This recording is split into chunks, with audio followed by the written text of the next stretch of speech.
does it go? Oh, hey, we're live on Instagram too. Let's see. Oh,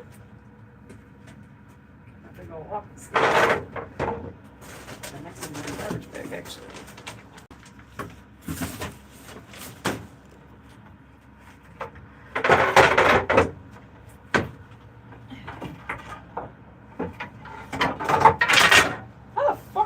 Something up that fucking bad.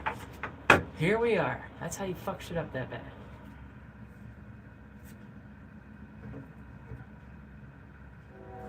Sheesh.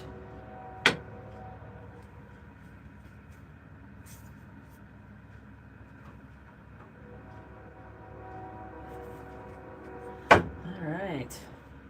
So here we are tonight, gathered around. Actually, you know, I'm gonna start sweeping up a little bit.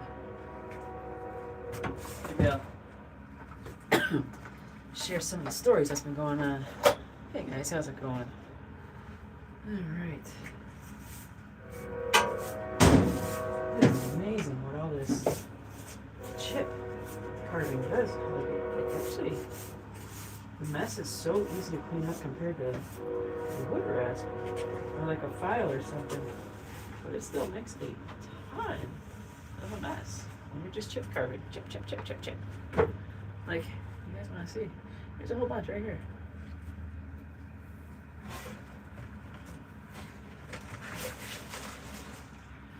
Alright.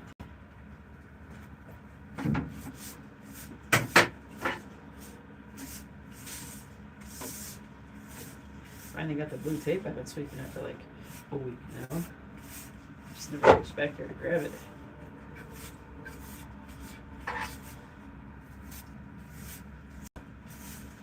Hey guys. How goes it?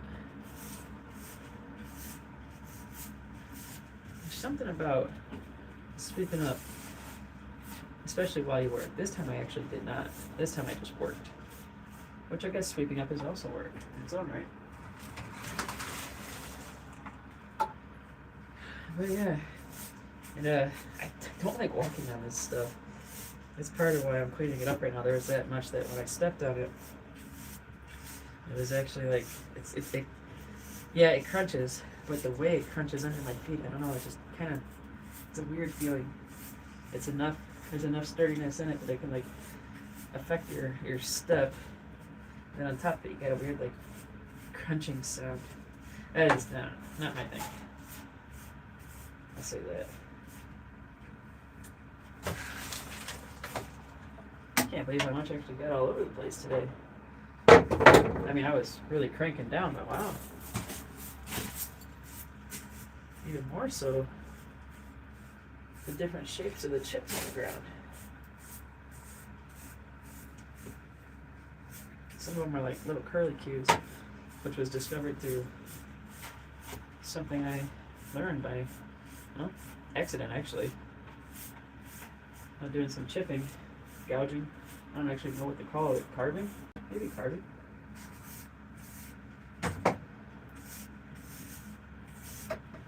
But yeah.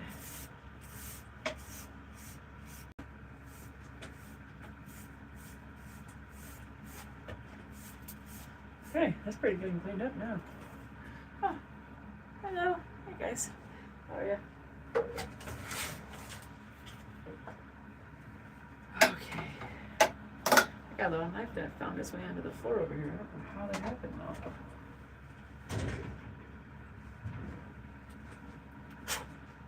This is actually one I've been looking for, oddly enough. That's the thing about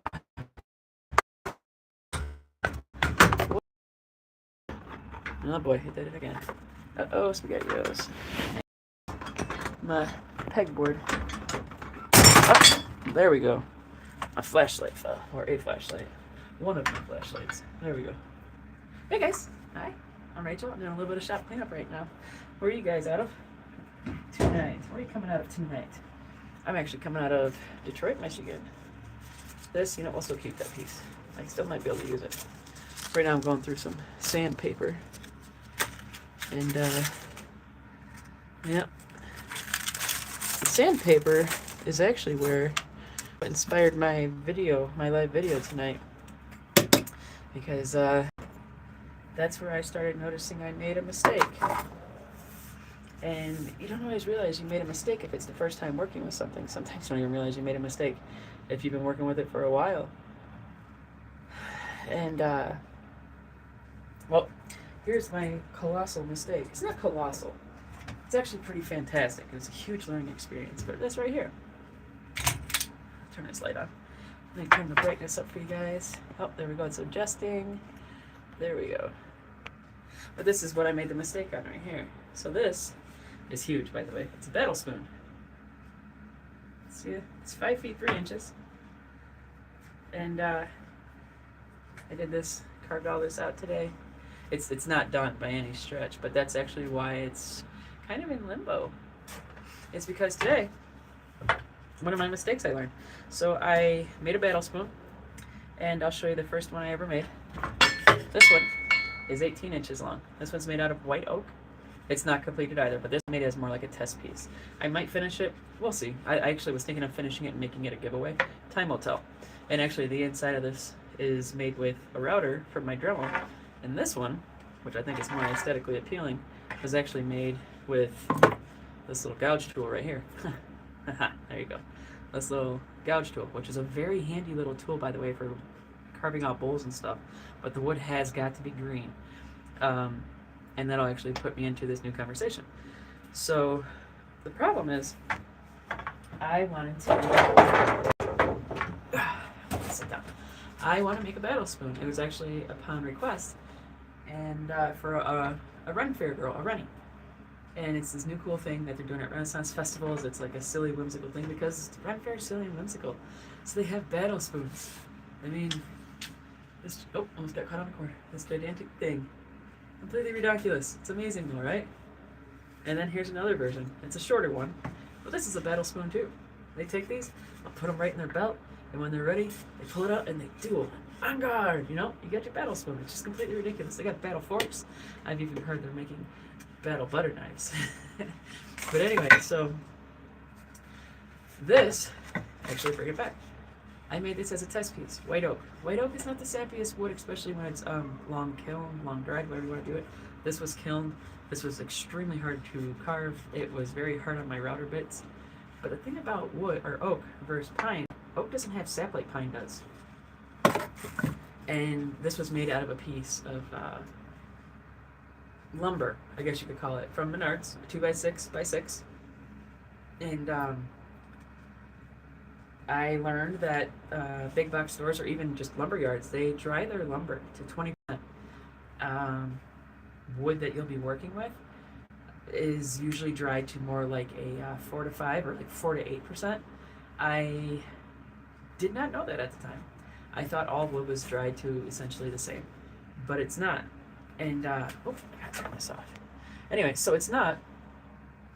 And part of the problem with that is it causes the wood to be extra wet, which is, that's 14. What the heck?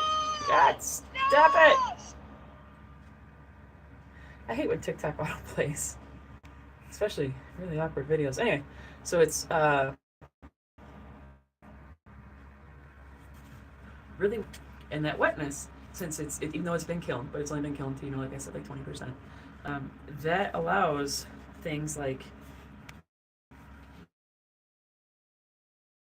here, which is fine. It's a knot, but these knots are just packed full of resin. I mean, absolutely packed. And pine sap, this one right here, this actually, I didn't see much of this until I got deeper into it right here. And this right here has been incredibly hard to plane. I've actually been, amazing tool, by the way. These things are freaking awesome. And anyway, so that piece has been very difficult to work with the hand plane. And I got another one on the back side because it's the same branch. It's probably what they actually call a crotch in a tree. You can see the diagonal line. And then I cut it a little bit because I had to make it closer to 5 feet 3 inches as expected. And I got another one right here. And then here's another one. And these are just, like I said, these are just full of resin. Sap, pine sap, whatever you want to call it. And let me see. And then this one right here was actually the hardest one. Let's see if I can bring it over. See right there how it's still continuing, and then all the way across.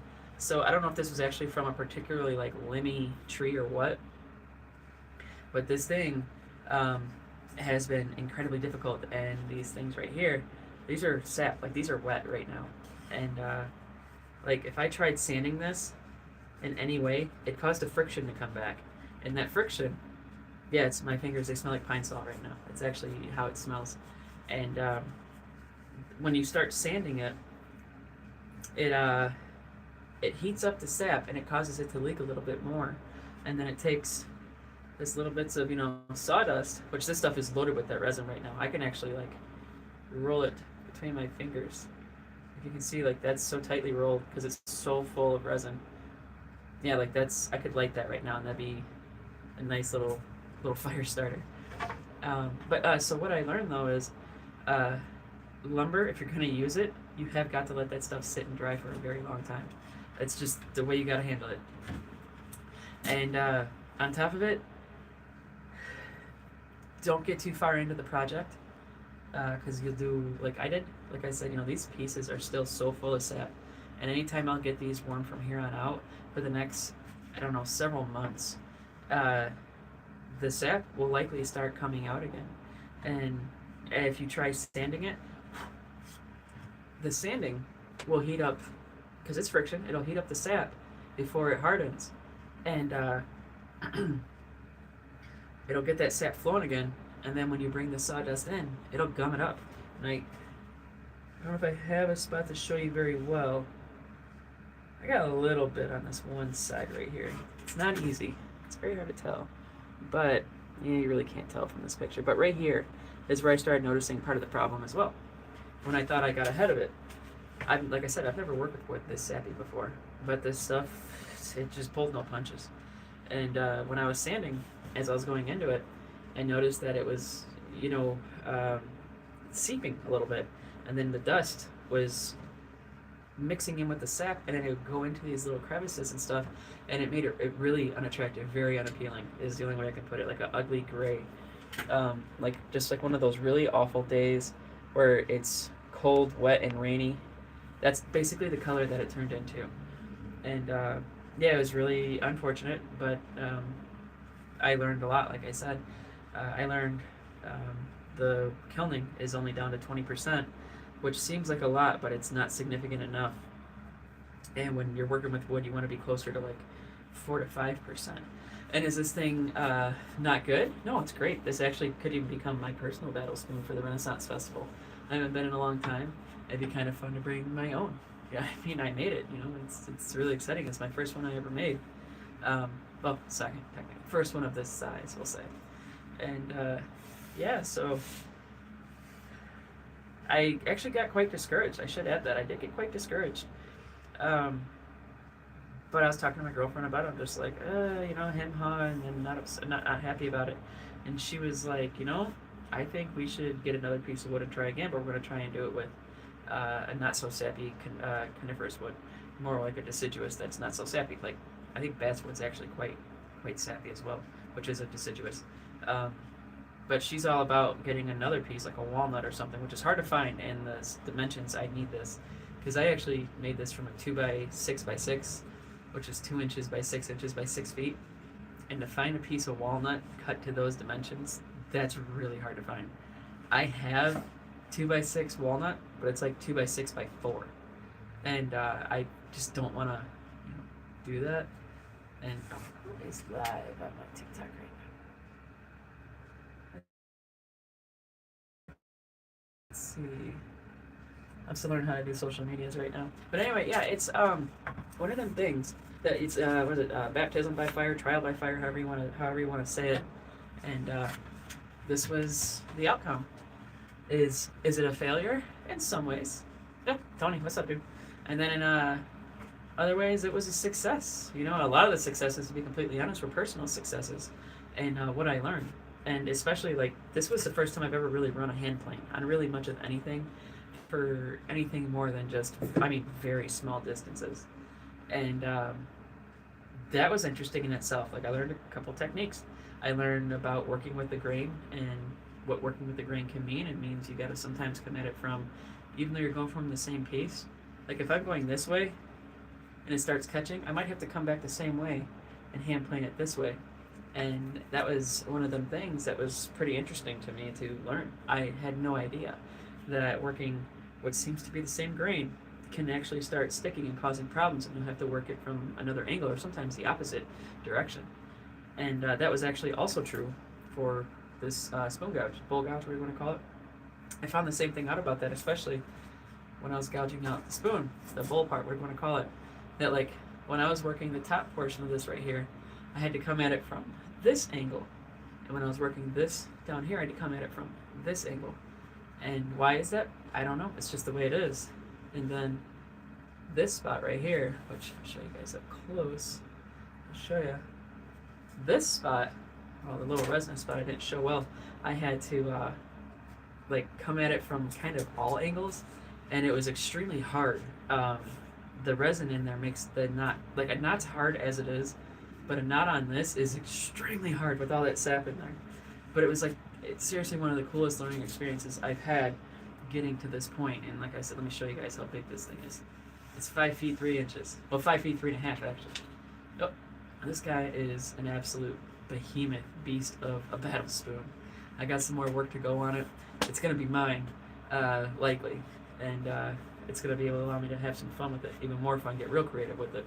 All right, so Tony Sisney over on TikTok says he's got some antique barn beams, and don't you just love when it starts ripping? Oh my gosh, yes, that was quite an experience to say the least. And sometimes it would chip out, and I mean some of these chips were, like they would start coming. Actually, they were mainly happening in the bowl, is where it was happening. And these chips would start happening like around these edges, and some of those chips just keep on ripping, like you're saying, and it started getting like, oh man, it's gonna start like tearing out the size of the bowl. And I was just like, oh, holy cow. And I was able to be like, okay, let's come at it from a different angle, and I was able to scoop it out. But yeah, man, that was definitely an unfortunate one for sure. That's how I learned to still do it. Yeah, I mean, hey, I had a really good friend who told me one of your best teachers will be experience, hands-on experience. And at this point in time in life, with all the experience I've had with other crafts, I have got to agree now. The best teacher I have had, yeah, I've read books, I have talked to master makers of their craft, but it just, for whatever reason, I gain more from experience than I do from books. Applying that knowledge or whatever, or like today, finding out on my own. And finding out on your own is a lot of fun. It's a lot of heartache because you usually don't find out the easy way. At least I don't find out anything the easy way. It's just not how I'm made for whatever reason. I blame it on being a Leo though.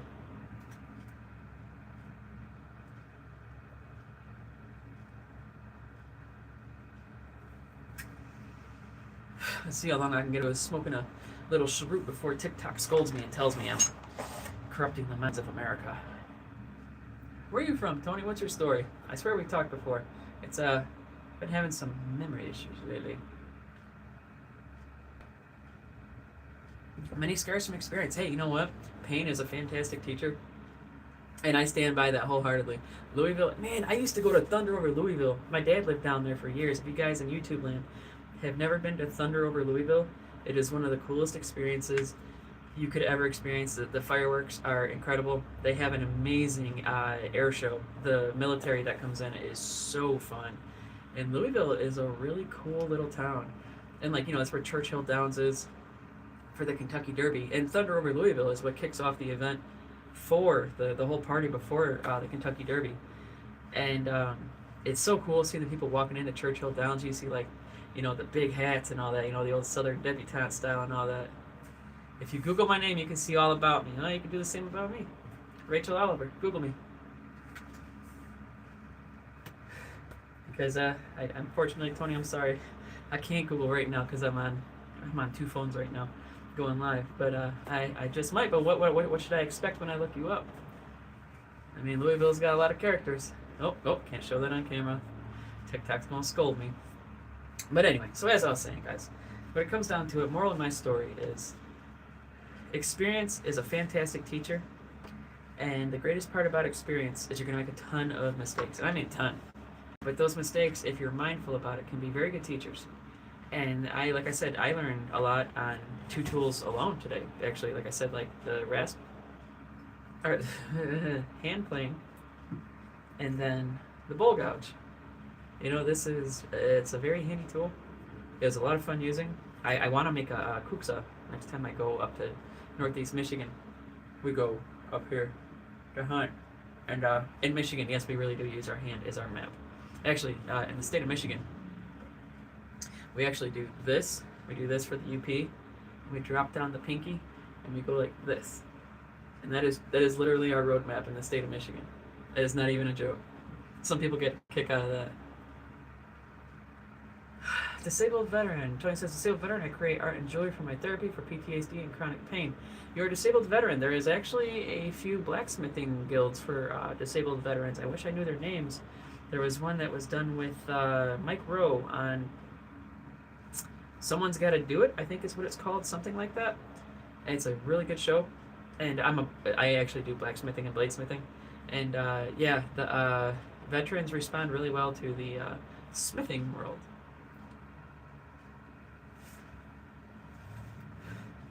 I mean, I can see why it's very active. And jewelry making, that's some stuff that I my hat's off to you, man. I cannot create that stuff. I mean, I've tried. It's delicate work, and for the people that are good at delicate stuff, it's a cool thing to say the very least. And it's really cool to see what people can churn out through, taking hardships and then finding a way to apply them positively, or at least, channel that energy. You enjoyed pounding on copper. Copper work hardens, so it's interesting. So you probably know all about work hardening. You probably gotta anneal it and stuff. I actually have some beastly pieces of copper that I'd like to work more. I haven't messed with them in a while because it's discouraging because they're not little. They're not little sheets. These are big bars. Actually, I don't got any in here. It's all outside. But yeah, the working of the ethos of working copper is like the literal opposite of working steel, where you gotta get it hot and cool it to anneal it. We gotta get it. Wait, how does it work? Yeah, you get it hot and quench it. That's how it works with copper, and that's how you anneal it. And then for ferrous metals, or we'll say steel specifically, you get it hot and let it slowly cool. But copper is immediate cool. Yeah, the different colors. That actually it was, I believe, Mr. Fahrenheit that discovered. So I don't know if you guys know the story of how we got the heat scale or the color charts, or kind of in a way colors. But all things, as far as I know, that have carbon in them on the planet, wood included. Wood is not outside of that. With introduction of heat, you can actually see what the temperature is by the specific color it is turning the material. Like my mom's favorite color is purple. Purple is part of the heat scale. I made her something, and I asked her if she wanted me to color it for her, and she was like, how are you going to do it? And I told her, well, I'm going to make it purple for you by putting it in my kiln. I got a heat treat kiln behind me, which, let me see if you guys can see. Not really well. There's a lot of shit on it. It's an American flag. Well, the American flag is what it's sitting on. That big purple blob, that's a heat treat kiln. So anyway, I took my mom's piece that I made her, and I put it in the kiln, and I put it to the temperature, which I think is around like 450, 475 degrees, something like that. And I took her steel and I actually turned it purple for her. And it was a really very deep and rich, like royal purple. And she was just so amazed. And I clear coated it so it'll stay purple for as long as the clear coat lasts. And yeah, but wood will also change color according to the Fahrenheit scale. And it's a lot of fun to play around with it. And yeah, like in the bladesmithing world, the color that we actually strive for is like a straw color.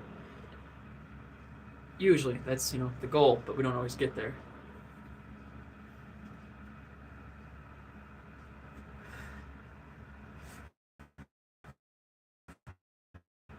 So when it comes down to copper, I don't know much about it. I know they call those that work copper redsmiths because copper is considered red. And they call blacksmithing actually. So here's a fun fact, guys. Blacksmithing, the origin of the term, actually comes from after you get the steel to forging temperature, or plasticity, if you will.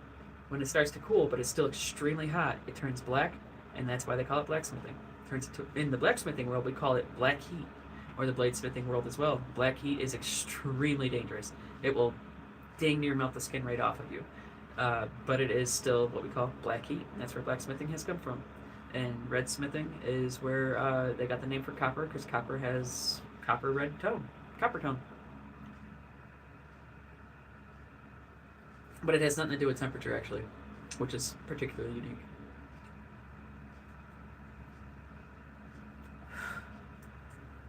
Oh, I got little chips all over me.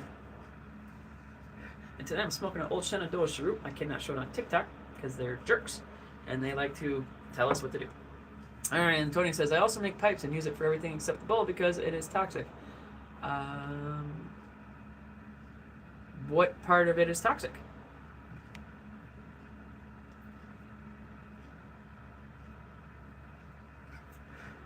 Oh, you mean copper pipes? But that's what you're saying. Hey, where are you guys coming out of tonight in YouTube? My neck is sore.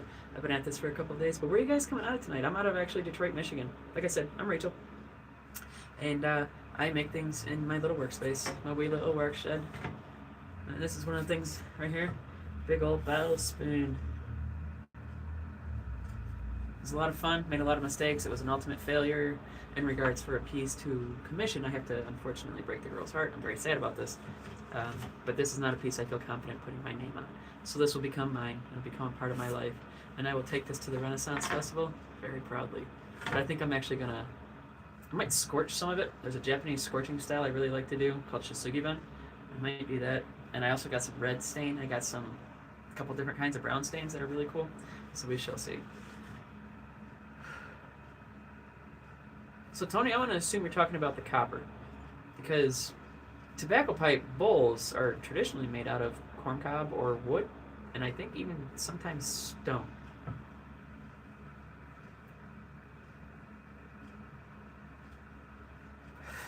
Yeah, what is it? The vape pens. Those are causing some issues because people they're inhaling heavy metals. And copper is a very common material in electronics. And those heating elements are getting all that in metal fume fever. I actually had metal fume fever. My girlfriend and I, actually, we got it once. We didn't know that someone in her family put aluminum foil on the heating coils, heating elements, on an electric stove, not a gas stove, an electric stove. They put it right over the bottom. I have no idea why someone did that. It must have been for a beautification. What the hell was that? Okay, it just sounded like my door opened, but it didn't. Anyway, so we actually checked the oven, make sure there was no pots and pans in there, kind of thing. We turned the oven on. We didn't notice that there was the aluminum foil over the heating element in the bottom, or elements, and we turned it on. And my girlfriend notices something kind of funny smelling, and I'm like, I wonder what that could be. And opened it released all the fumes into the house. And would you use the large spoon you created for at the Renaissance Festival? That is a really good question. I typically like to dress in Scottish Highlander gear because I am Scottish. I'm from Clan Graham, and personally, I would probably have like my Graham kilt, and I might even have like or I might even do like the great kilt, the actual full one that wraps fully around you, or like, but I would want to do like a kind of like Dirty Highlander. That would be my personal one, and then have, the old battle spoon type deal. But I'd have, like the kilt, the flashes, the hose, the whole nine, and I'll say this, Tony. That's actually a good one to write down because I know memory problems are an issue. But the kinds of woods, that's actually something that's really handy for, like, since you like to make pipes, of why you won't make the pipes out of those woods. Just a little, food for thought. But anyway, no, that's probably what I do. Like, I try to do like kind of like maybe like a Highlander that's got woad, the blue paint, which I don't know how to make real woad, which apparently has a psychedelic effect. But I probably like blue my face in a weird Celtic pattern. Might even do a little bit of Pictish style, and maybe even like down my arms with like certain Celtic symbols. That'd probably be my specific way of going about it. The battle spoon, because what looks more amazing next to a dirty blue Highlander than a battle spoon? That's the same height as them. Actually, I'll show you guys. Alright, if I can. Yeah, let's do it.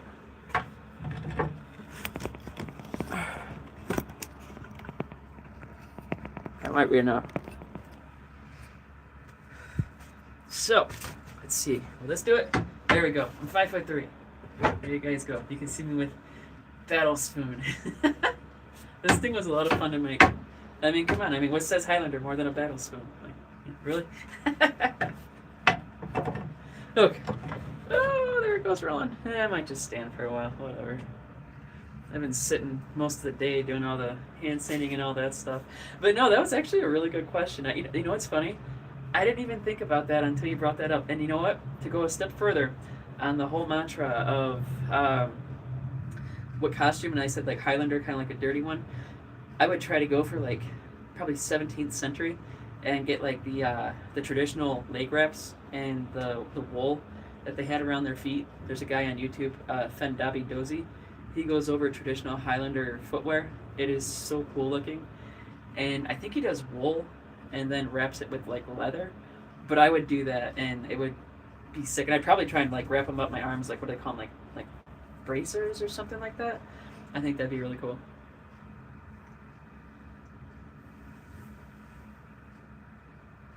You know what I will say, Tony? All right, so I'm also live on TikTok. Is there are actually two woods I have learned. I will work with them both, but they are the two that get around my mask because I have a respirator and a full face. I've only done it with the half face respirator, but Purple Heart and African Ebony, and I think was it African Blackwood? No, it was Lignum Vitae, Ebony, and Purple Heart. Those three woods got around my half face respirator, and it actually, like when I sweat, maybe it's my sweat, but it actually all three of them burn when they touch my sweat. Pretty interesting thing. So you get the idea of what I'm talking about. At least, that's cool. Yeah, I mean, it to me that'd be like a really, really fun costume to make. And like I said, it's how ridiculous. I come in, like warrior Highlander with a battle spoon. I'm having too much fun with this thing. I don't know why I'm having so much fun. Oh, because it's so silly. I didn't laugh a lot when I was younger. I was so serious about everything. And now these days, I'm trying to be happier, more humorous. And God, amazing how it makes you just happier with life. And then when you make something this ridiculous, it's so fun. The only problem is I got to break it to the girl that I'm not going to be able to fulfill the order. I'm really bummed about that because she was really excited. And she's who introduced me to this, so I'm going to have to find a way to make it up to her. Alright, so I think you'd be one of the only people there with the battle spoon. You would think they're actually a thing. So battle spoons, battle forks, and battle butter knives are a thing. They're a small thing, but it is definitely growing in popularity. Like the origins, as I understand it, were this size. This is one I made out of white oak. And it was more like it goes in your belt. You can like unsheath it quickly and on guard, and the whole dual thing. But they have been slowly but surely moving to this ridiculously amazing size. And the girl that wanted this, she's actually quite tall. She's 5'9". I'm 5'3" and 0.75 inches because that matters. And anyway, though, so this one's as tall as me, but she wanted one to be about 6 inches shorter than her. And so yeah, these gargantuan sized ones are becoming a thing. And it's just, I might even use this for Halloween now. This would be, I love dressing up for Halloween.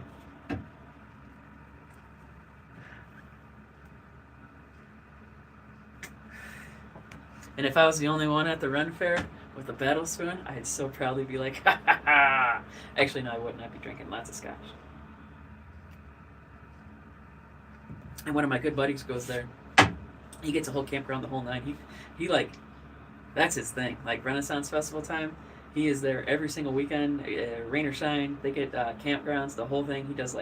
He dresses up in some of the coolest costumes, and he'd get a kick out of this actually. Oh man, I actually have to contact him and run it past him. I ain't talked to him in a while. Come to think of it. Oh, it's 9 o'clock. Wonder how much longer I'll go live for. Let's see, I got sawdust on me still. Yes, I did Wild Carrot on TikTok. Yes. Yeah, I did. It's called the Battle Spoon. Maybe you know about it. Some people have actually heard about it in the lives. I'll show you how big this thing is. It's gigantic. Well, nothing's really gigantic when you're at my height because I'm 5'3", almost 5'4", but you get what I'm saying. Alright. It can continue to evolve treasures as you travel. I like that. That's a good thought. I used to live in Cleveland. And Cleveland has this really cool thing every year. I wish I could remember what it's called. But you hike all the trails, and I think they call it the Emerald Necklace, which goes around Cleveland, and it's like 16 parks, and they're really beautiful parks, by the way.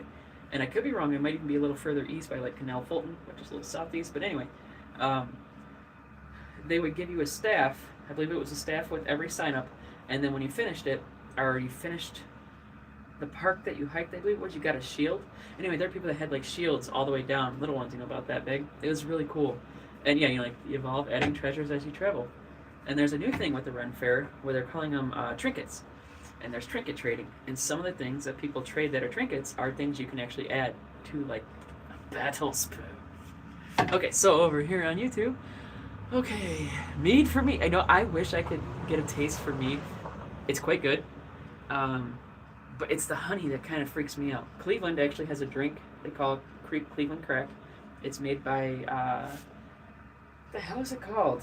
Oh boy. Anyway, the drink tastes like an oatmeal cookie, and it's a brewery, and they make they make Edmund Fitzgerald, which I think is a porter, and then they make Elliot Ness, which I believe is an amber lager. I'm surprised the name befalls me right now. But anyway, yeah, that actually is a beer. The Cleveland Crack has honey in it. And it's very good, but the little bit of honey in there kind of draws me back. He said, I don't think it would look really good if you either did a dark stain on it or your Japanese-style wood-burnt design. So I don't have anything out here with Shosugi Ban on it, do I? Damn, I don't. Actually, yeah, I do. I broke it, but I'll show you anyway. No, I didn't break this, but I'll show you the one I broke.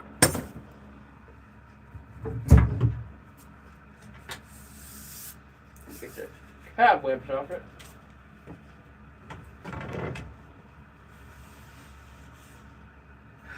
This is a sledgehammer handle. See, I broke the head right off it.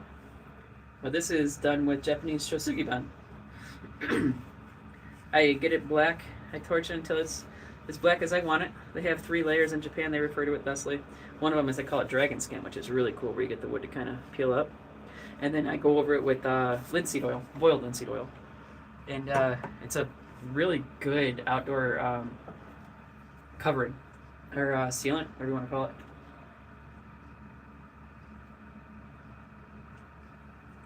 So Skyline, back on TikTok with Tony, Skyline I believe is Cincinnati. And when I lived in Cleveland, it really wasn't very common there. Like, I think they might have had Skyline chili, like, maybe in the grocery store at the time, but I don't think it was actually quite as traveled as it is now. I want to say that's what the situation was. They had a really good grocery store, though, in Cleveland called Bueller's. Man, that place was amazing. But yeah, no, I actually love the way Shosugi Ban looks. It's one of my favorite things, too. What's happening here? Actually, yeah.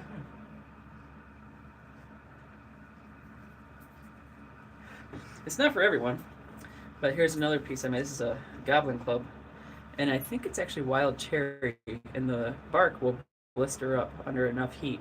Yeah, I'll show you, Tony, what I'm talking about. You can see how it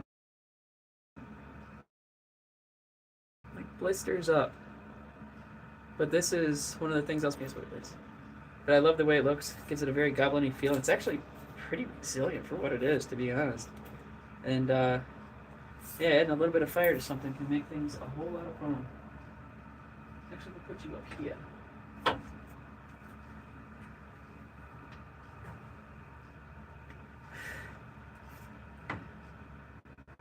I've never scorched any cherry. I've scorched apple and pear, though. Pear actually does not have as much grain as I'd hoped. It kind of reminded me of like a maple, I guess you could say, if I had to go, because maple can be kind of bland. Okay, back over on YouTube. So if you sand it down, would you reveal the wood grain and have a two-tone finish? I don't sand down any of my sticks. This was made out of a piece of lumber from Menards, so it didn't have any bark on it. But I'll show you something I did. Hang on. So, oh boy, TikTok really got me for smoking a cigar. Thank you for caring about everybody. Anyway, so this is a walking stick I made from, what was this? Autumn olive, very invasive species. And this is one that has bark, you can see. And then you can see where like I cut off limbs. And then this is where I did some sanding and some scorching to give you an idea. Here you go, Tony, so you can be a part of the conversation, see what I'm talking about. Thank you. Well, now I'm just going to smoke on camera now. Thanks, TikTok.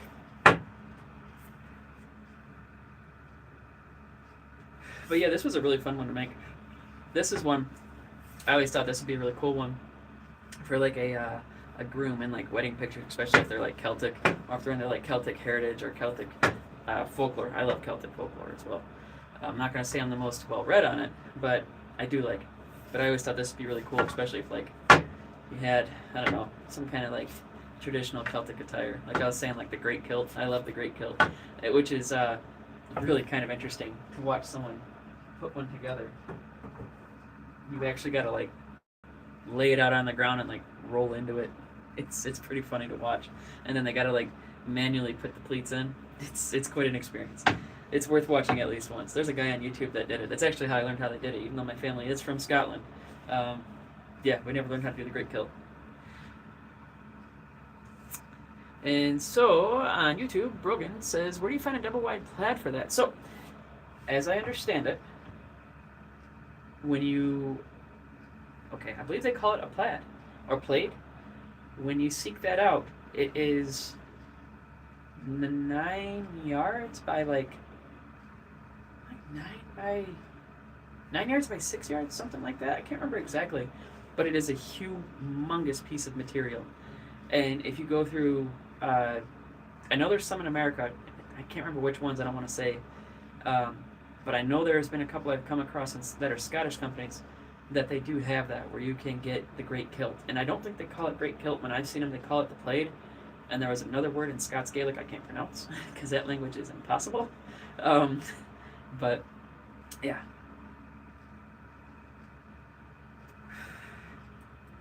And it's not considered a double wide. It's just called the plaid, as I understand it. Fundabi Dozy does a video on it, if I recall. His channel's like one of my favorites on YouTube. He does 17th century Highlander bushcraft, and it's really cool because he like takes the plaid we're talking about and he shows you how to wrap it around you and sleep with it in the Highlands of Scotland, which are incredibly wet and cold and pretty lonely. And yeah, it's pretty neat to see what they use to survive in some pretty hard times. And they're also gigantic on top of it.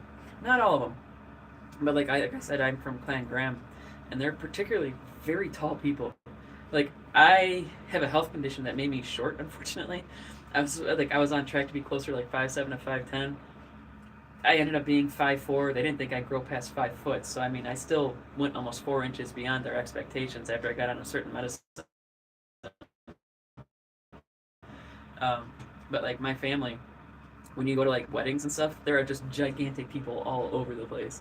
And one of my relatives, he's the tallest one. He's 6'9", and his dad's like 6'5" or 6'6". His brother's somewhere around there, and his one sister is like I think 6'3", and his other sister is like 5'11". And she's that short because she did gymnastics, and that stunted her growth by 4 inches. She would have been close to her other sister's height. I know it sounds like crazy talk. Tony, I don't play guessing games. You just gotta tell me what you make, because I don't play guessing games. I'm also talking to people on YouTube. Welcome to my humble abode, y'all. This is Rachel Oliver from Forge the Femme. I am out of Detroit, Michigan, which is no longer made in Detroit. Carhartt is no longer made here. But here's an interesting fun fact about Carhartt. We all know Carhartt workwear. Well, why didn't you just tell me, Tony? We could start comparing notes. What kind of sticks do you make? What's your favorite wood to work with? I like to work with... Actually, I really like autumn olive. I don't know if you guys even have it down your way, but man, it is a very nice wood, and the fruit on it makes like a really good fruit leather, like fruit roll-ups. It's really good. Anyway, though, so hawthorn is extremely hard to come by in Michigan. We just don't really have that very often. I have some down the street from me. I might try and get some this year. So Carhartt, you guys might know the workwear. I think you do. If you don't, it's okay. They make pretty tough workwear. But Carhartt originally was started by a guy named Hamilton Carhartt out of Detroit, Michigan. And the origins of Carhartt Company was actually an automobile maker. And when they came out, they were actually viewed as far more prestigious than the Lincoln, which at the time, Lincoln was kind of like the top dog. But Hamilton made a nicer vehicle, and I can't remember if it was the predecessor of the North American International Auto Show, but something like that. But the Carhartt had the higher regard, which was always really cool to learn about. And then it was, I believe, his employees is how he got into workwear. I believe it was they had clothing that just was not withstanding factory life. And I can't remember exactly the story. I gotta look it up. I really should, because I live in Detroit and I love Detroit history, especially auto history. And yeah, I believe he got into it because he needed to make workwear that was strong enough for his employees. Don't hold me to it. If you guys look it up and then you get back to me, let me know. It'd be interesting to know. I could look it up myself, of course, too. Maybe I shall tonight. So, yeah, hawthorn is a wood I've never used, but there is a wood I want to use because the famed wood for walking sticks, especially Irish style, like I like to make, is the blackthorn. And the closest we actually have to blackthorn in North America, if it's not blackthorn itself, is actually plum. Plumwood is in the same family because the berry that is on the blackthorn is called the slowberry. You guys might have heard of like something called sloegen. And sloe, S-L-O-E, is the slowberry that grows on a blackthorn. And actually, blackthorn and plum bark can look remarkably similar. And even the sapwood, the whole make of it can look really quite similar. And it's also quite heavy, like blackthorn. And that's why blackthorn was so favored in Ireland, is it's extremely heavy. But oak, rowan, holly, those are also woods that were very heavily favored. Ash, others. I even have, yep, you're a lucky dog. I gotta tell you, you are very lucky. We got locust here. That's a very thorny wood. But locust can be like really angular in how it grows. You know, like kind of like Scooby-Doo of yesteryear, like horror stuff. And yeah. Alright, so ask me some questions, guys. I don't normally get too many responses when I say ask me some questions. TikTok usually asks me some really rude questions, but Tony's being pretty cool, and I don't think he's gonna be a jerk. I don't know, you seem alright, Tony. You make pipes, you work with copper, and you make walking sticks. We're doing alright here, kid. But no, if you guys got any questions over on YouTube, feel free to ask me. Like I said, tonight was me talking about mistakes and things I have learned, and I went over a lot of that already. I don't have a lot more time. It's 9:15. Wow. I kind of want another bourbon, but I'm kind of torn. I don't know. TikTok zinged me for having a cigar, and I smoke green popcorn. What? Okay, so I think that's what people call za these days, which in my day, za was pizza. Oh, I guess it's called green popcorn these days. Green popcorn? That's funny. I'm gonna start calling it that. People are gonna think I'm out of my mind in Detroit. They're gonna be like, green popcorn is, wait, you do what with it? That's funny. It does not look like popcorn to me, Tony, under any stretch.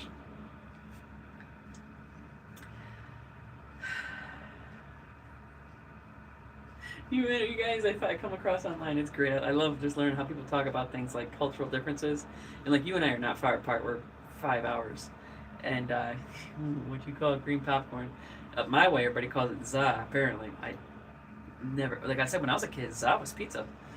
And when like, not even like pizza commonly, it was more like East Coast. And it was kind of like people here trying to be like their East Coast cousins. We had a lot of Italians here for a while. And, I mean, we still do, but they don't seem to have quite the connection like they used to like back east, that kind of thing.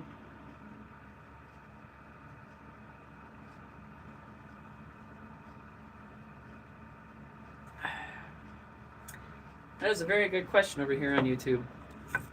So, I will actually show you my favorite carving tool. And I mean, truly my favorite carving tool. I actually should be fair and say two of my favorite carving tools, because they're both from Japan, actually. These are both Japanese made. They look completely different, but they are both a rasp. This one's called a half round, and this one is called a Shinto. I'll show you in a second, Tony. And it has two different coarsenesses on it. You might be more familiar with this style. If you've ever seen this style, by the way, this is amazing for stick making. It's called a Shinto rasp. But the half round, I still use this. Actually, I used both of these when I made the battle spoon. And I used the half round especially around the contours. So, this is called Shinto. and it's from Japan. Okay, and this one is called the Century, which I don't think they make these anymore. If you can see, if it even matters. There you go. Alright, so Tony says, okay, I was watching a friend in Cali trimming and it looked like a bag of green popcorn. I'll never forget that. That's actually probably my favorite way to refer to it. My cousin used to call it medicine plants. I always thought that was funny. But no, actually, so this I actually got on Amazon, which I try not to use. But this is where I got this. This I got at a flea market, which is where I get some of the very best tools I've ever come across. This, which is, it's a Stanley brand handyman rasp, or hand plane. It's hard to, I'm sorry, it's kind of hard to see. Well, either way. Yeah, it is a Stanley hand plane. And I actually got this one at a flea market as well, a different one. They have it twice a year in Flat Rock, Michigan, at the Flat Rock Speedway. And you can get some of the most amazing tools you'll ever come across at this place. And I got this, I think, for, $10 is what this was.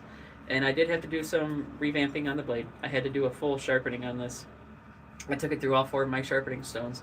It was like, I think it starts at 400 and it ends at like, 3,000.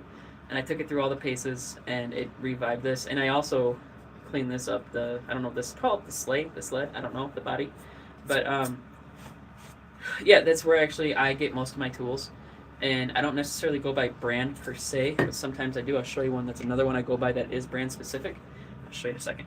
But estate sales, flea markets, yard sales are the best places I have ever seen for hand tools, because hand tools have become a little bit boutique these days. A lot of people that use them, they've kind of passed on. And so yeah, that's where I go. And like brands that I suggest if you're going to get them is not so much important as origin. Like I go with like Swedish, English, Spanish, Portuguese. I have had Canadian, of course, made in USA are very good always. Kearney and Foot, I believe that is Irish. I could be wrong, but those are really good tool brands, or origins, I should say. But Kearney and Foot is a good brand. And let's see, over here on TikTok it says, oh, hang on, let me slow down. Oh, alright, it says, so I have one like the red handle and knob would rotate. Are you talking about, I missed your conversation, I apologize. We had to come up with different ways because she kept getting scolded by TikTok. Yeah, TikTok is, thank you TikTok for looking out for everybody. So this is actually one, this is a brand I'll tell you about. It's a folding limb trimming saw, I don't know what you want to call it. But the brand is actually Corona. And when I got this, I had one before this. It was a no-name brand. I don't even know where it came from, to be completely honest. And the origins, who knows?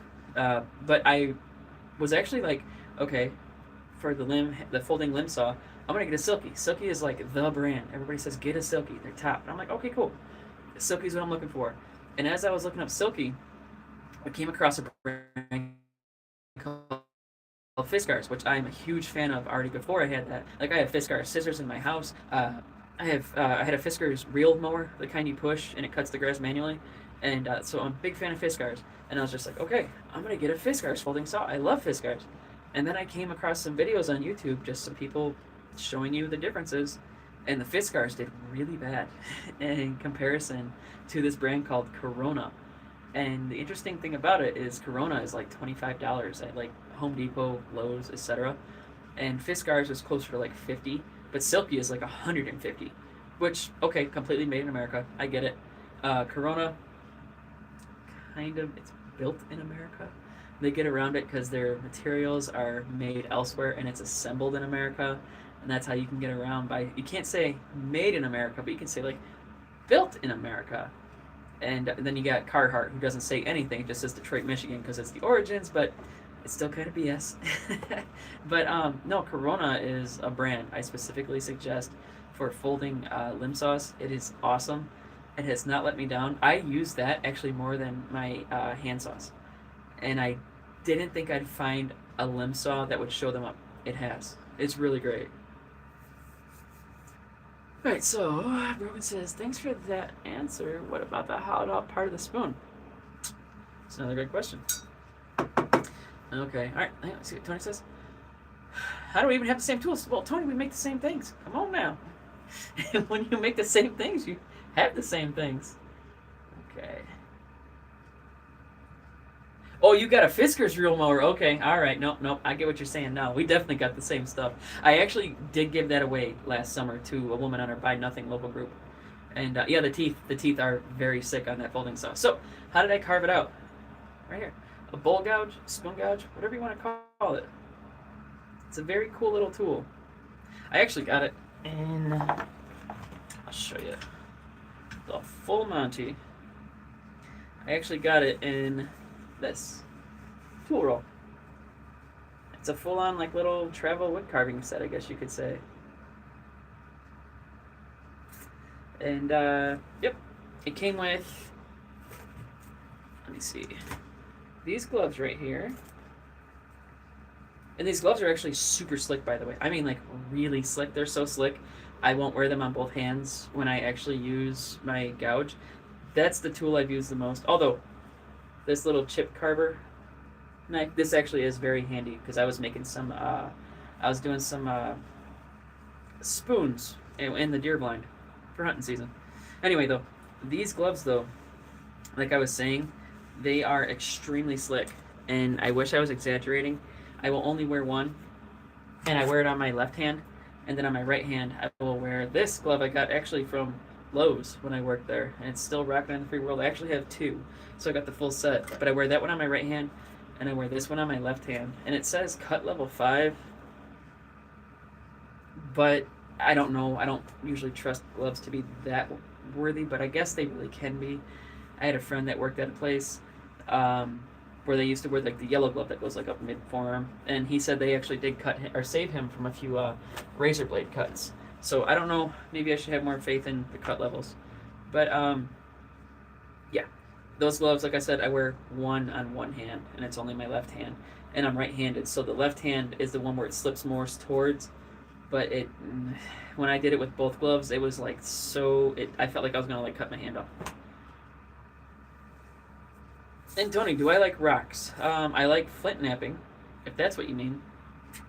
But rocks in general, not per se. Let me see if I can find my... Actually, I gotta put this away. So while I put this away, I'll dig up what I was gonna show you. You stay there. Put this here. And then you come here. Alright. There they are. So these are actually flint knapping tools right here. A version. These are more modern. This is a bopper. This is a pressure flaker. You guys never seen bopper? Pressure flaker. Pressure flaker. Say that 3 times fast. Agates. I do have some agates, but am I a fan of agates? Not per se. I do have some I want to nap. I have done some napping with snowflake obsidian. That was a lot of fun. Am I good at it? Absolutely not. Snowflake obsidian is quite difficult to work for someone new to it. Actually, hang on, Tony. I have a massive orange agate right here. Actually, here, let me see if I can prove it to you. Hang on. Oh, let me turn this off. Might have to turn all the lights off. Hang on. Oh. I don't know if you can see it glowing. You know what? Let's turn the lights off. Let's do it. I got a flashlight. Come on, Battle Spoon, don't let me down. There we go. So we're in the dark. You can see. You see the orange lighting up? There, orange agate. I actually got this at an estate sale. If you can tell, oh, it's so hard to tell on my other phone. The downside is my other phone, which is much older and less technologically advanced. Oh, maybe I can show you this way. Oh, you can see the orange showing up. There it is, a little bit. That's orange agate. Oh, and it doesn't work so well there. All right, anyway, so light's gonna come back on. Hold on. There we go. All right, so you guys got to see. Now my cameras are gonna react real quick. Okay. Alright, so over here on YouTube it says a little agate rocks. We get them in Minnesota, nothing compared to that. So I actually got these at an estate sale. And the estate sale I got them at, oh, I can nap like no one but never napped. Oh my god, you're full of Dad jokes. That's funny. So I'm in Michigan, and we get a ton of them too. And so Minnesota, I'd imagine you're talking about like along the Superior Coast. That's just my assumption, because I have family in the UP, and they're along the Superior Coast. They're in Munising Bay, and don't fall over. And they would find some rocks. I don't know if they were found as big as what I have, but like I said, I found those actually at an estate sale. And the estate sale I found them at, the guy was into geology, and he was also into woodworking. And the woods that I got from his estate sale, I think he passed away, which is unfortunate. He was the kind of guy you wish you could have had like as a neighbor. And he had just tons and tons of walnut and ash and all these different, mainly walnut and ash, but all these different kinds of woods. And so I grabbed a bunch of that, and I got like ash, like milled planks like this thick, and like walnut, like 2x6s. But he had tons of these rocks, and there happened to be two girls there. It was completely charming. They were in high school, and these girls were basically going to school to be geologists, and they had almost all the really cool rocks. Like we got some not geodesic, the ones where you cut them open and they're really pretty inside with like the crystals and stuff. Do you know what I'm talking about? Either way, yeah. So the agate I have actually is compromised, because when I got them, which was like almost 10 years ago, I didn't know that water could seep into the rock, and that little bit of moisture could actually cause fractures. So I actually have fractures in my agate, so it's actually no good technically. It's not a whole stone anymore, which is kind of wild. But like if you notice when I lit it up, you saw like a sliver that was really bright, and that's because it had fault lines or cracks on both sides, and that was why that was happening. Geodes, there we go. Thank you. That's what I'm talking about. But Hawthorne, I mean that's a pretty good bargain, to be completely honest.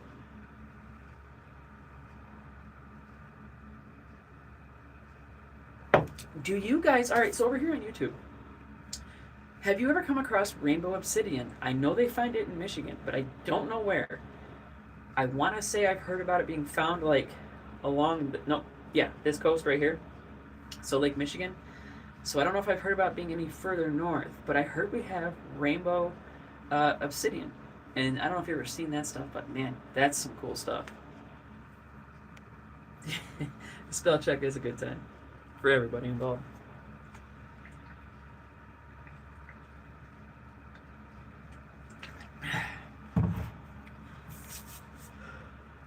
Yeah, it's really pretty stuff. Like I said, rainbow obsidian. It actually. I don't know if you've ever seen the movie, The Dark Crystal. It's a Jim Henson movie from I think the '80s, but it's what it always reminded me of was rainbow obsidian. Once I saw it, like now when I think of rainbow obsidian, I now think of The Dark Crystal.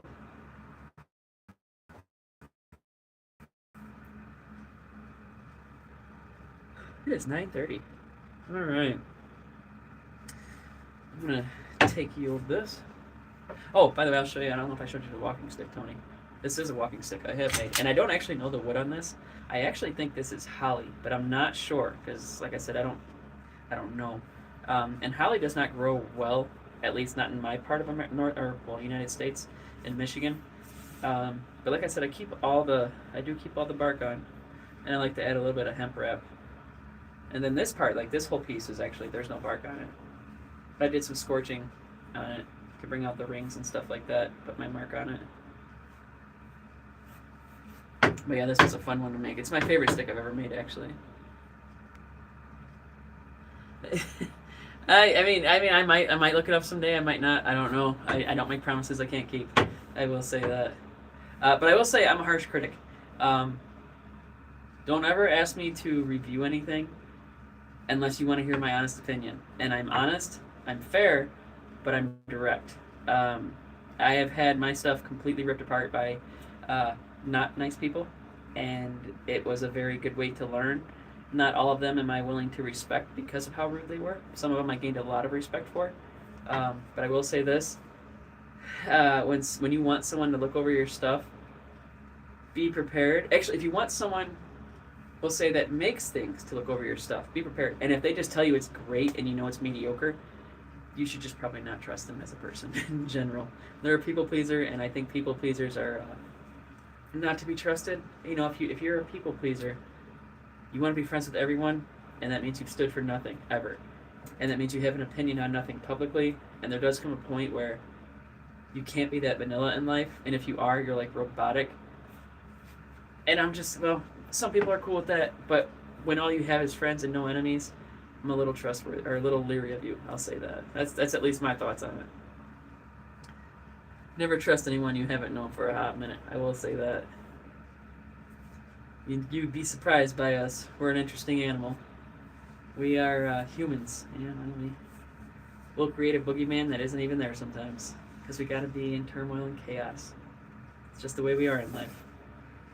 I mean, nature is quite the animal. Beautiful beast. That's how I view it. Mother Nature is a beautiful beast. She is ruthless, but she is brutal. And it's never personal. So we gotta remember, nature is never personal. I mean, I guess there are times where we could ask, like, the gazelle if they felt it was personal when the lion took them down. But I guess that's not a conversation we'll have anytime soon. I'm actually going to start wrapping things up. Let's see. I'm actually going to put these in here. I always keep these out and put these away this time.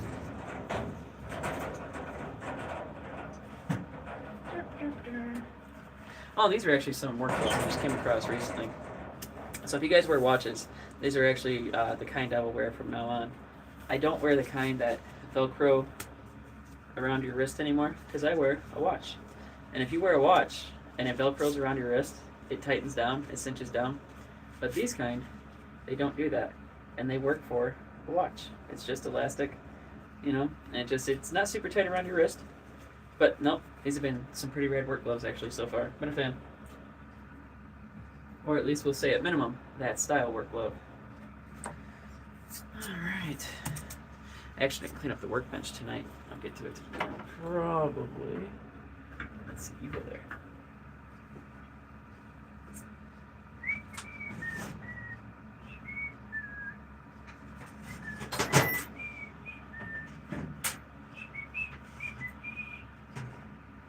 Alright.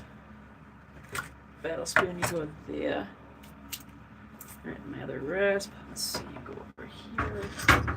Actually, yeah, I'll leave that like that for now. That'll be fine. And my bicycle headlight. Actually, that'll fit perfect. Yeah.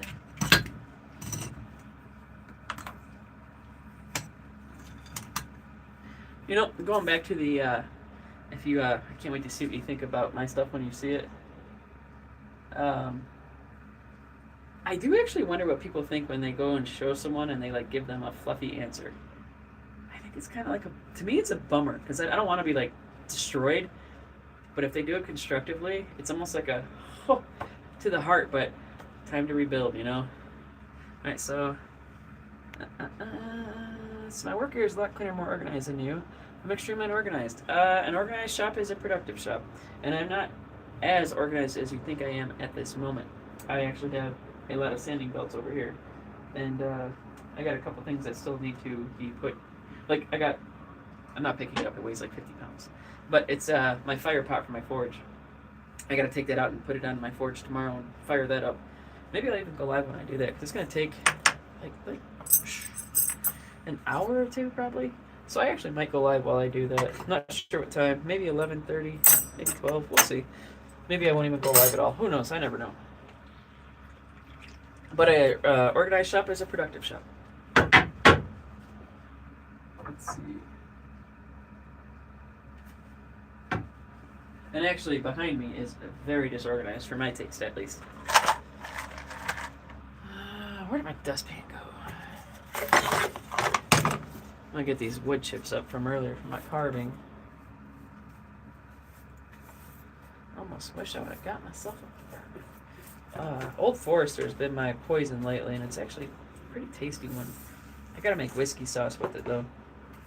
That's one I've not used yet I've not used a lot for whiskey sauce, but of my normal old steadies, I guess you could say. I gotta say, if you guys ever get a chance to make Scottish whiskey sauce, It's very good. Give it a shot. And you gotta cook the alcohol off, so if you're not into alcohol and you don't want that buzz, rest assured, it'll be cooked off, and it's very, very good. Especially with things like mashed potatoes, stuff like that, it is really amazing. Like in America, we like our gravy, but the Scottish whiskey sauce, I think, in my opinion, is actually better. Normally, I make it with an Islay Scotch from Islay, Scotland, called Ardbeg 10, or well, Isle of Islay. And Ardbeg 10 is my absolute favorite Scotch in the whole world. Very smoky, not cheap, but it's a very good Scotch. Very, very clean. And that was my number one contender for Scotch whiskey sauce. And then one day I had Larceny bourbon. And I said, let's try it, because I used a bourbon the first time I ever made it, and it was not very good, because I didn't know what the heck I was doing. And then I tried to make it with Larceny, and it was like amazing. And this was after making it with Ardbeg like 10, 20 times.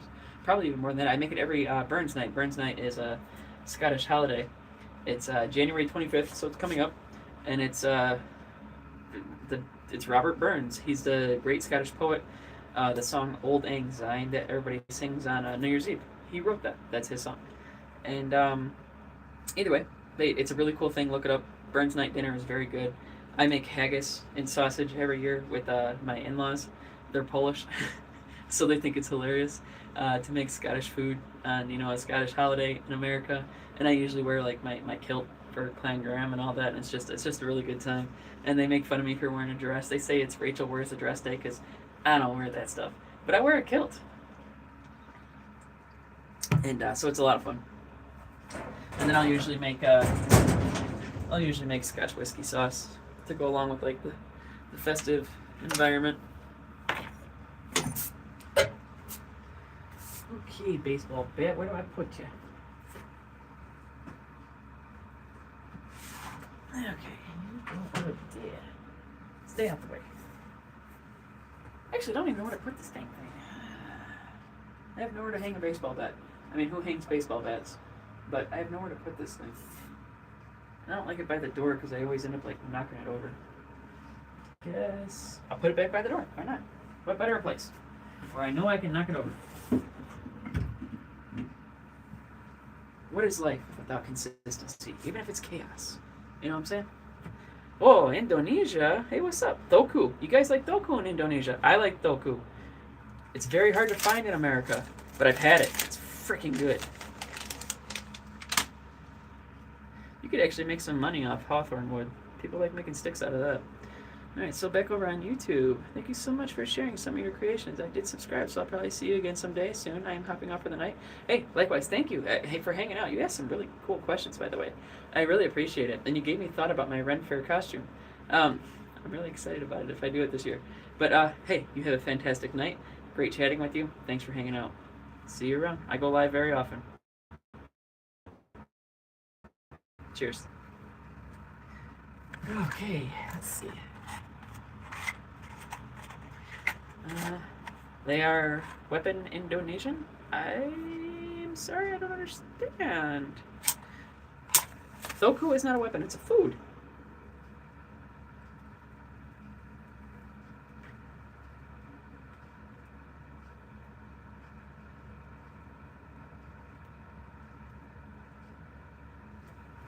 I was told by the person that made it that if you ask an Indonesian about Thoku, they'll know exactly what you're talking about.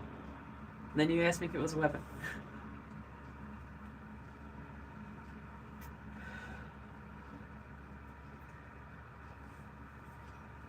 Oh.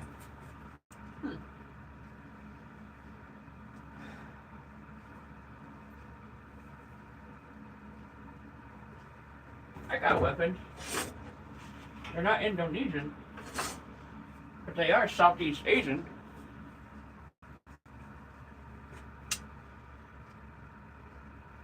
These are from Burma. They call them Kachin Dao, from the Kachin tribe.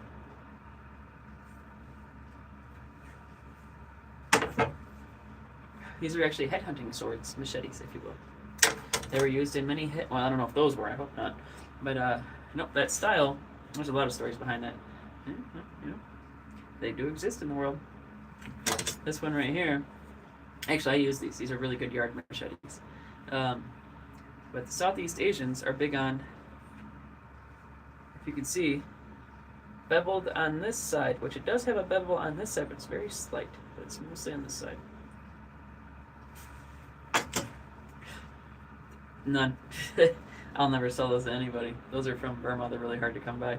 Like I said, they come up, but they're hard to come by. They're not the easiest. And this one is a special kind. It's hard to explain. A lot of explanation, but you see those dark lines there. It's from a special technique they use. You might have heard of Damascus steel. If you have not, either way, it's similar. So, the Charis is also in the Philippines.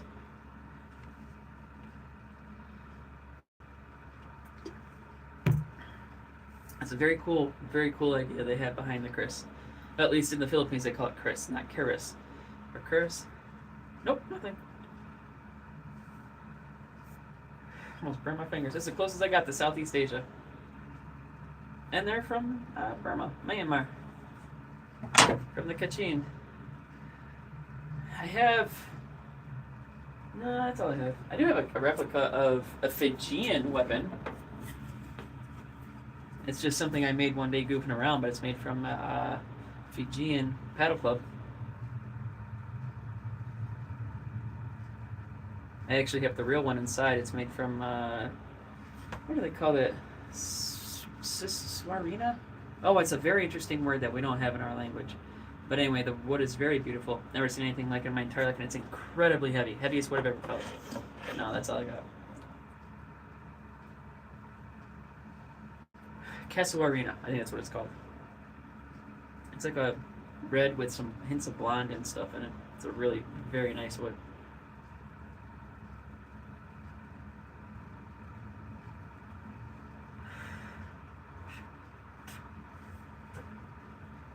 Let's see.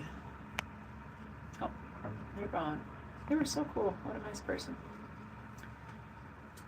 So what you guys got going over here in TikTok land?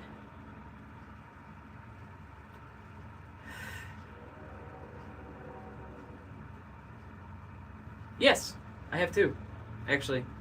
I have an SKS and I have an AK.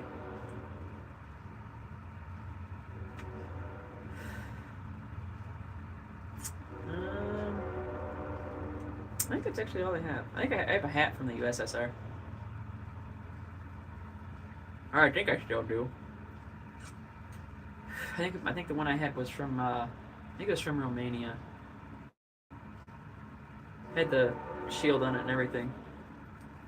Very warm hat. But I don't like communist stuff as like a style.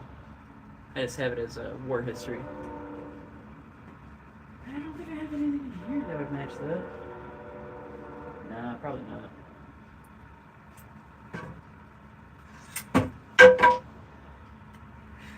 There goes the axe handle.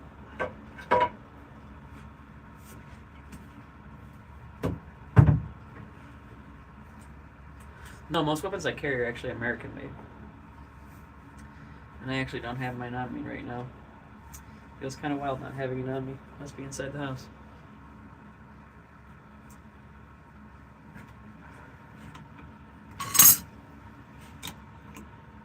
Alright. Oh. What time is it? Oh, it's almost 10. Oh, I got blocked you too. God, go away.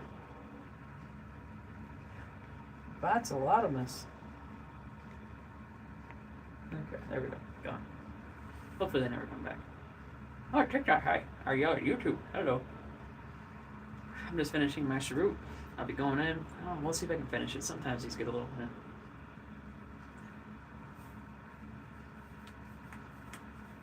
I don't actually have a revolver of any kind. 38's a nice little round, though. That's a fun one.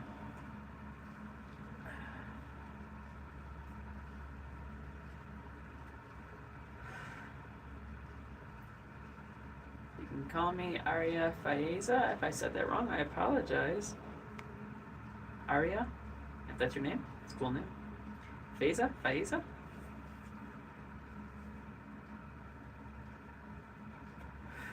Ain't no stoner, all tobacco. It's pipe tobacco, actually. It's, I'll show you. Old Shenandoah roots. 100% tobacco. No, actually, I don't smoke marijuana. It's not my thing.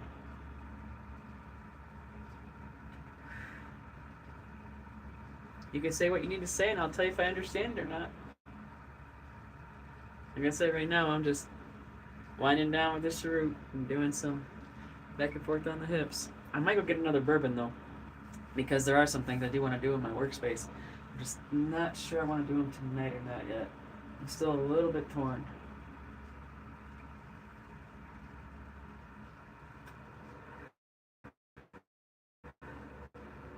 Fellow plant arsonist of the giggle bush. Nope, tobacco.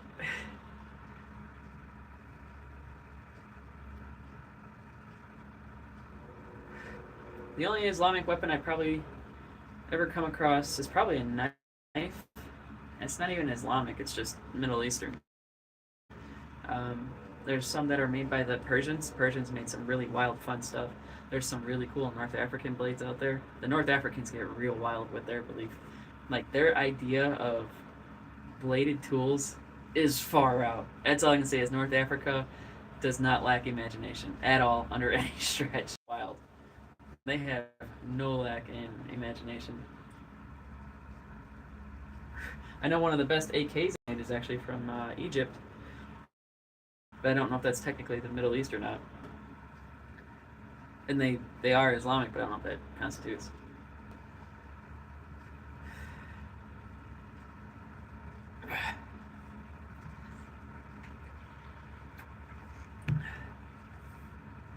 Actually, Damascus. When people talk about Damascus, they think of Damascus steel, but others will say, no, Damascus was made in Damascus, Syria. It's actually not true. Damascus steel originally came from, look it up. It's pretty interesting stuff. And it was a very good steel for the time. And it was, basically India was the only one that was able to compete with Northern Europe with the Ulfbert. The Ulfbert sword was extremely tough. And at that time we didn't have as many experiences in East Asia. And East Asia, like the Yedo from Korea, that is a very fine sword. But Japan, who has the katana, which came from the Yedo, that is Korean, made very nice tools, very nice bladed tools. But the problem with Japan was they're iron deficient, so they couldn't make a blade that would withstand like the Ulfbert or Indian boots or Damascus, if you will.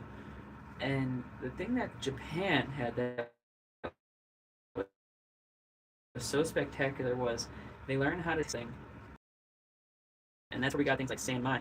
And sanmai was a way to take the smallest amount of bendable steel, which would be your knife edge, and then they'd make lesser quality steels or lower carbon content steels, if you will, and they'd make that, and it would be 3 layers. That's sanmai, means 3 layers if I recall in Japanese. And that was the whole idea behind their styles. Actually, if you look at some of their old bladesmithing charts from the old samurai days, you'd see all these different like weird like geometric like styles, we'll say. And the interesting thing about it is these patterns were actually used to make harder and softer points of the steel. And what that would do was allow you to have, like I said, the cutting edge, but also softer parts like around the back or the sides that could absorb more impact. And the Japanese also found a very interesting way to where they didn't do blocking per se, they did glancing. And I don't have a good example except for this right here because it won't work, but you know, like when they would block, it would glance off. They wouldn't take them full on 90 degrees. But their way of forging afforded them the ability to handle hard impact in a very different way.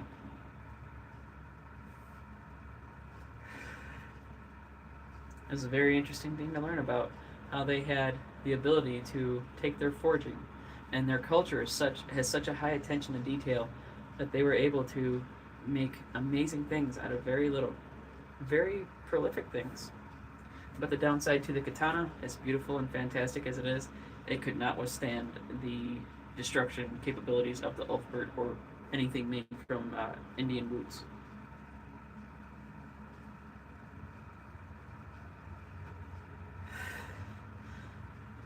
Okay.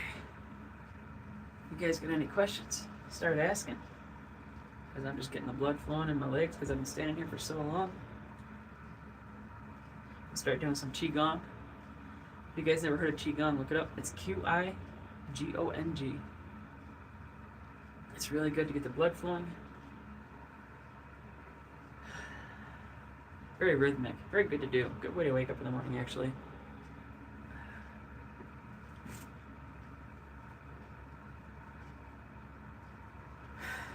Actually, on that, I'm going to end my YouTube stream right now.